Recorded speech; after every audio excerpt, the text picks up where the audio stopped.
Bapak, Ibu, dan Saudara yang terkasih di dalam kasih Kristus, Shalom, Tenten Rahayu, Mugi sedaya tansah binerkahan.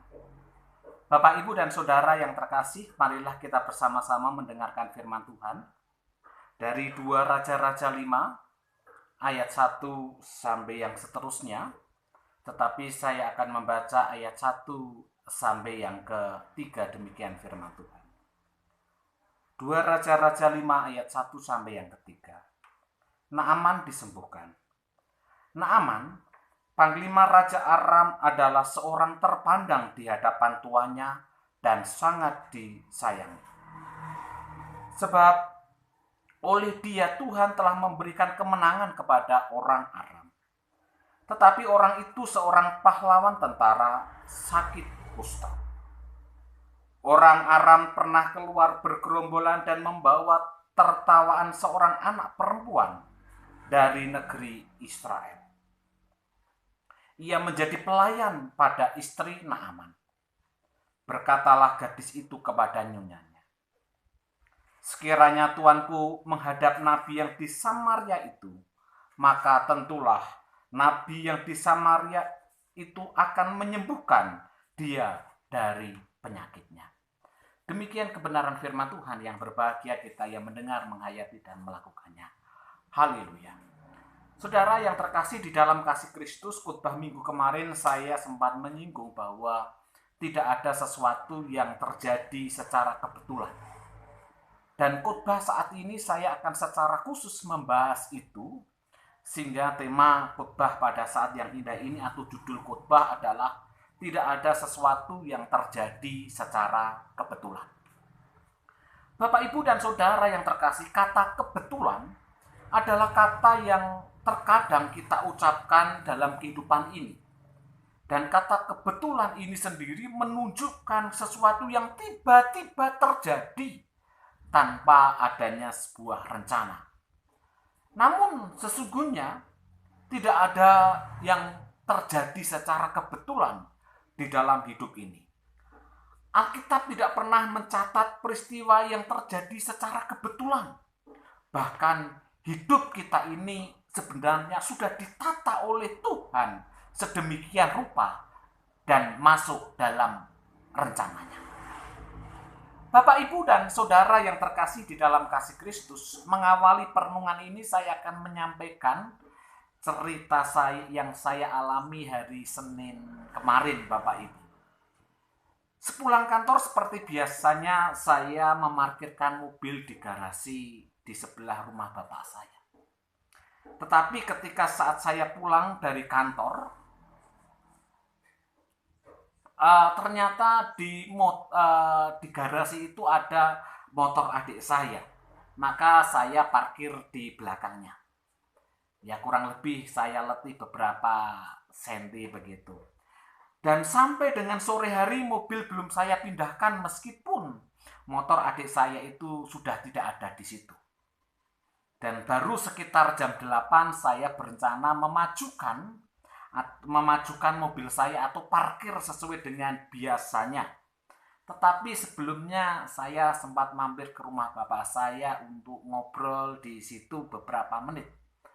Tetapi pada saat kami ngobrol baru beberapa saat, tiba-tiba ada suara yang sangat keras, gerubiak begitu, yang sangat keras, dan kami semua terkejut. Kami yang ada di rumah terkejut, dan akhirnya saya keluar, dan ternyata belandar rumah yang terpasang di garasi itu tiba-tiba jatuh dari atas ketinggian kurang lebih 3 meter. Padahal belandar itu ukurannya kurang lebih 8 kali 14 cm dengan panjang 3 meter. Dan setelah saya cek, hanya plat nomor mobil saya saja yang mencelat. Dan untung sekali belandar tersebut tidak mengenai mobil saya. Saya spontan mengatakan puji Tuhan dan penuh sukacita. Meskipun belandar itu jatuh, tetapi tidak membuat mobil saya rusak. Bapak, Ibu, dan Saudara, saya sempat berpikir seandainya sepulang dari kantor itu tidak ada motor adik saya Saya pasti mau parkirnya itu maju dan maju kurang lebih 1 meter, dan posisinya itu persis di atas kaca mobil saya. Sehingga saya bisa membayangkan seandainya tidak ada motor, pasti kaca saya yang kena blandar itu dan kaca mobil itu bisa rusak. Dan seandainya pada saat jam 8 itu saya tidak mampir dulu ke rumah Bapak ngobrol, langsung parkir atau memajukan mobil saya untuk memarkirkannya, tentu juga hal yang sama, mobil saya pasti akan ketimpa blandar. Tetapi puji Tuhan, saya mampir dulu sehingga belum sempat mobil itu saya majukan beberapa senti. Bapak, Ibu, dan Saudara, saya bisa bayangkan seandainya sudah maju pasti mobil saya rusaknya dan bisa sampai jutaan rupiah. Saya semakin menyadari bahwa tidak ada sesuatu yang terjadi dalam hidup ini secara kebetulan. Bahkan di situasi yang sulit pun pasti ada rencana yang indah di balik itu semua. Bapak, Ibu, dan Saudara yang terkasih di dalam kasih Kristus, berkaitan dengan teks bacaan yang kita baca tadi, kita tahu bahwa pada saat itu bangsa Israel dikalahkan oleh bangsa Aram. Bangsa Aram menang terhadap bangsa Israel di bawah pimpinan panglima perang Naaman. Meskipun bangsa Israel pada zaman itu merupakan umat atau bangsa pilihan Allah, tetapi ketika bangsa Israel itu kalah, bukan berarti bahwa Allah lemah, melainkan semua itu terjadi atas seizin Tuhan. Kekalahan bangsa Israel bukan berarti Allah tidak ikut ambil bagian untuk memenangkan Israel dan Allah kita adalah Allah yang lemah, tidak. Tetapi kekalahan bangsa Israel atas bangsa Aram ini adalah atas seizin Allah dan tentu bagian dari rancangan Allah itu sendiri.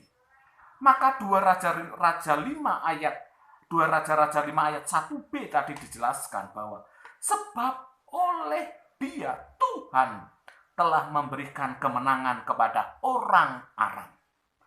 Kata Tuhan di sini ditulis dengan huruf besar semua, yang dalam bahasa yang lain disebut dengan Yahweh. Tuhan adalah Allah yang maha kuasa, dan kuasa Allah itu tidak ada satupun yang dapat menandinginya. Dengan kata lain, bahwa dari bacaan tadi menunjukkan bahwa bangsa Israel kalah bukan karena tentara bangsa Aram lebih hebat, tetapi karena Tuhan berdaulat.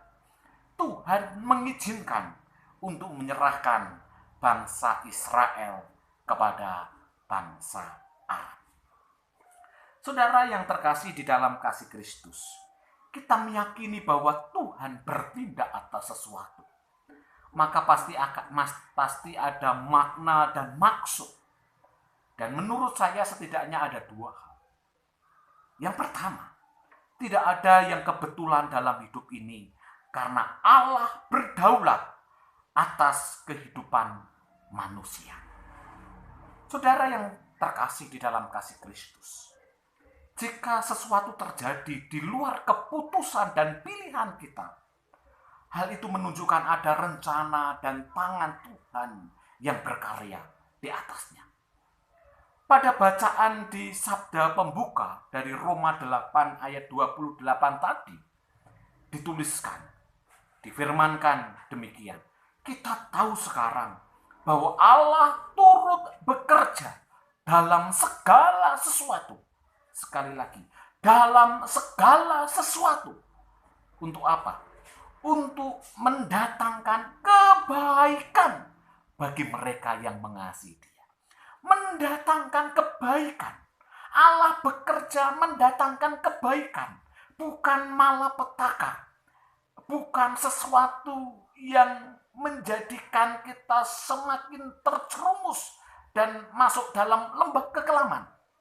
tetapi Allah mendatangkan kebaikan bagi kita yang mengasihi Dia, yaitu bagi mereka yang terpanggil sesuai dengan rencana Allah. Saudara, sekali lagi kata turut bekerja dalam bahasa Yunani ini disebut dengan sinergos. Ya, kita pernah mendengar kata sinergi. Ini sinergos. Artinya Tuhan dapat menggunakan segala sesuatu untuk mewujudkan rencananya. Tuhan bersama-sama dengan manusia bersinergi. Tetapi di sini Tuhanlah yang lebih berdaulat untuk setiap rancangan dalam hidup kita ini. Dengan demikian, dalam keadaan sesulit apapun, seharusnya kita sanggup melewatinya karena ada penyertaan Tuhan. Tuhan turut bekerja supaya kita masuk dalam rencananya. Termasuk situasi yang sesulit, bahkan COVID Corona, bahkan sampai dengan saat ini, kita masih beribadah di rumah kita masing-masing. Tuhan tetap turut bekerja. Dan saya meyakini tidak ada sesuatu yang kebetulan. Ada maksud Tuhan di balik itu semua yang sungguh amat indah untuk setiap umat-umat yang mengasihi Dia. Sehingga saya kok selalu meyakini meskipun kita tidak ibadah di gereja, Tuhan tetap turut bekerja. Ini adalah bagian dari rancangan Tuhan yang terindah. Hal yang kedua dan yang terakhir adalah bahwa dalam situasi sesulit apapun, Tuhan mau kita bersaksi. Tuhan mau kita tetap bermakna, menjadi berkat bagi orang lain.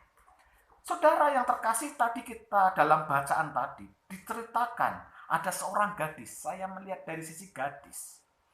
Ada seorang gadis kecil. Dia adalah seorang tawanan yang diambil dari bangsa Israel.